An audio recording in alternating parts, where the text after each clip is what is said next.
Israel के सैनिक Golan Heights में सैन्य अभ्यास कर रहे हैं। यहाँ टैंक चल रहे हैं और साथ ही हवाई जहाज़ों से सप्लाई की ट्रेनिंग भी की जा रही है। गोलान हाइट्स दक्षिणी पश्चिमी सीरिया में स्थित एक पहाड़ी इलाका है। ये इलाका राजनीतिक और रणनीतिक रूप से खासा अहम है। इजराइल ने 1967 में सीरिया के साथ 6 दिन के युद्ध के बाद गोलान हाइट्स पर कब्जा कर लिया था। उस वक्त इलाके में रहने वाले ज्यादातर सीरियाई अरब लोग अपना अपना घर छोड़कर चले गए थे। सीरिया ने 1973 में हुए मध्य पूर्व युद्ध के दौरान गोलान हाइट्स को दोबारा हासिल करने की कोशिश की, लेकिन युद्ध में इजराइल को भारी नुकसान पहुंचाने के बावजूद सीरिया ऐसा करने में नाकाम रहा। 1974 में दोनों देशों ने इलाके में युद्ध विराम लागू कर दिया। संयुक्त राष्ट्र की सेना 1974 से युद्ध विराम रेखा पर तैनात है।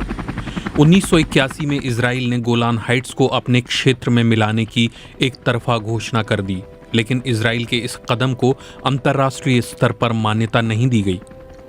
गोलान हाइट्स पर यहूदियों की 30 से ज्यादा बस्तियां हैं, जिनमें करीब 20,000 लोग रहते हैं। इलाके में 20,000 सीरियाई लोग भी रहते हैं। गोलान हाइट्स की चोटी से दक्षिणी सीरिया और सीरिया की राजधानी दमिश्क साफ नजर आते हैं। ये दोनों इलाके यहाँ से करीब 60 किलोमीटर ही दूर हैं।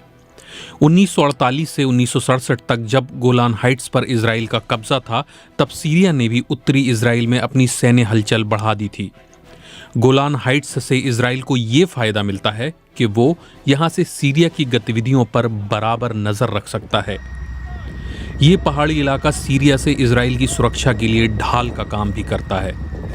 गोलान हाइट्स इजराइल के लिए दूसरी कई वजहों से भी अहम है। गोलान इस सूखे इलाके से पानी का मुख्य स्रोत है।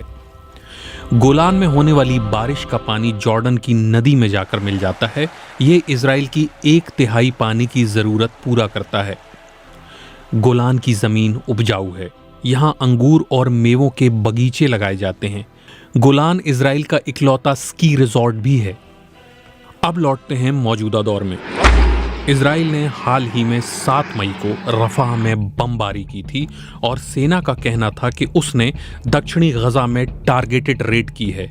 इस बीच 7 महीने से जारी जंग को रोकने के लिए मिस्र की राजधानी काहिरा में बातचीत दोबारा शुरू हुई है। बीते साल अक्टूबर में हमास ने इजराइल में हमला किया था। इजराइल के आधिकारिक आंकड़ों के मुताबिक इन हमलों में 1170 लोग मारे गए। कुछ इजरायली अब भी हमास के बंधक हैं। इसके बाद इजराइल ने हमास को मिटाने की कस्में खाईं और गजा पर भीषण हमला बोल दिया।